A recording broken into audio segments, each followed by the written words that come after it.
Hey guys, Urban Combat Survivor here. I'm going to call this video the Prepper Threat. Um, and when I say the Prepper Threat, what I mean is I know that there's a lot of people that have mentioned this kind of thing or alluded to it in comments and in videos, but I don't know that anybody's really just spelled this out and threw it out there. So I'm going to be the guy. How many of these people that call themselves preppers, that to them it's just guns and ammo? That's what they're putting up. They go to the range, they go out and they practice with their buddies. It's kind of a hobby, and they maybe have some kind of plan where they're going to get a bunch of their armed buddies together and they're going to go to the supermarket and take what they need when time comes. First off, that's a really short-term plan anyway. Do they have provision put up for water, for clean water?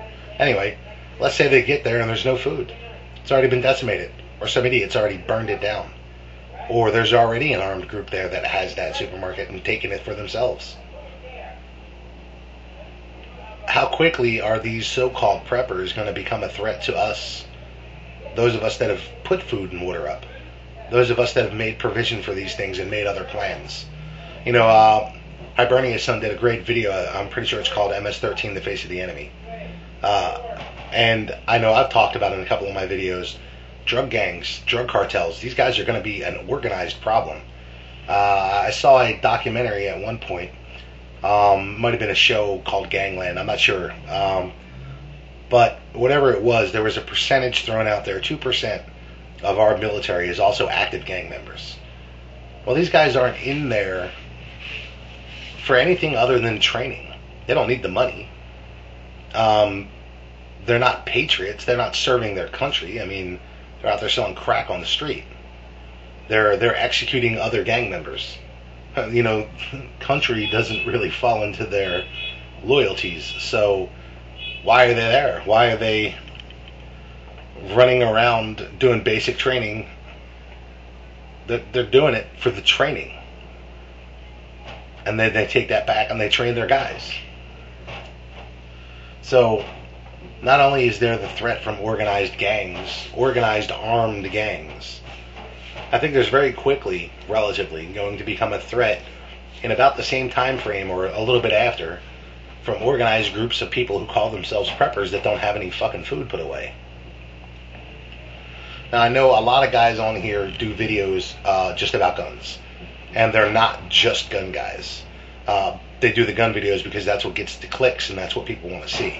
I can verify that. My gun videos, I've gotten more clicks than my other videos most of the time.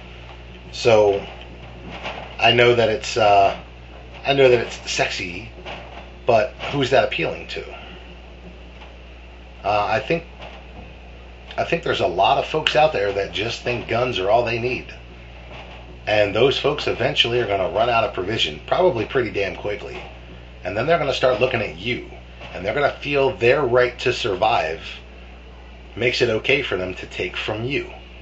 How quickly does someone start justifying? How hungry do they have to be to justify taking from other people? So I think preppers are a threat to those of us that are actually putting food up. I think the gun preppers. So just something to think about when you're laying out your defenses in your head, when you're looking at your lines of sight and you're considering the most likely scenarios that you might run up against in your defense.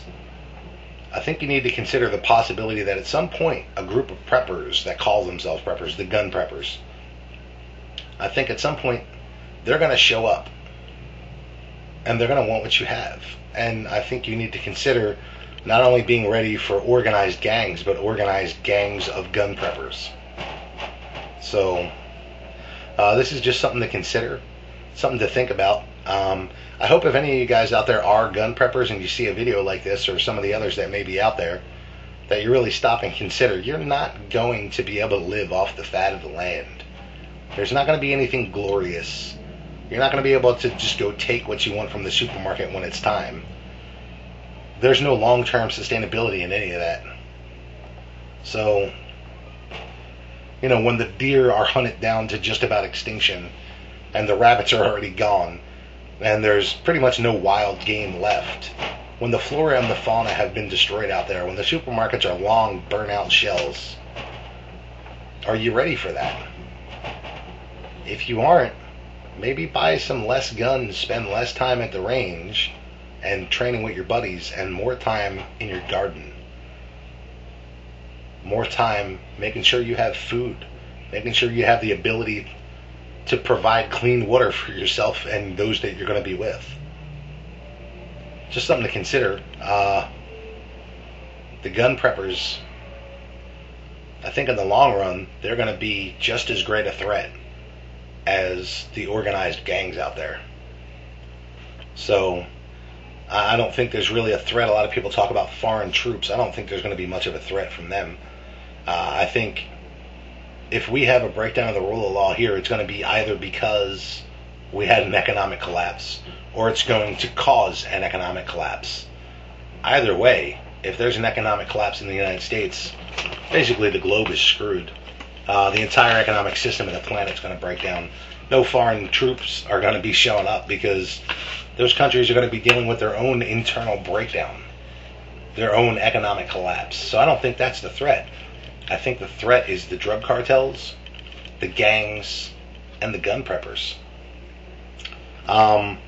Groups of armed people that aren't ready food-wise and water-wise and shelter-wise, or that whatever plan they had, they didn't really think through very well. And now, now that that's taken a crap, they're looking at you and licking their chops and thinking, well, they're still there. There's X amount of people in that area. They have to have food put up. Are they raising food? Are they growing food? Should I go take it? So understand that when you're getting ready for yourself, get ready for long term. There's no point in prepping for just a couple of weeks or just a few months. There's no point in that. Get ready for at least a year until you can start sustaining your own growth. So I'm going to do another video about raising food, not just growing food. So that's just my thoughts. I'm no expert on that either. But anyway, I hope that if you haven't been considering the threat from gun preppers, I hope that you'll think about that now and incorporate that into your defense planning. These are going to be trained guys that can see the lay of the land just as much as you and your training have shown you. They're going to be guys maybe with ex-military or police experience that have now gotten to the point where they're justifying in their own head that it's okay to come take from you because they have the right to live.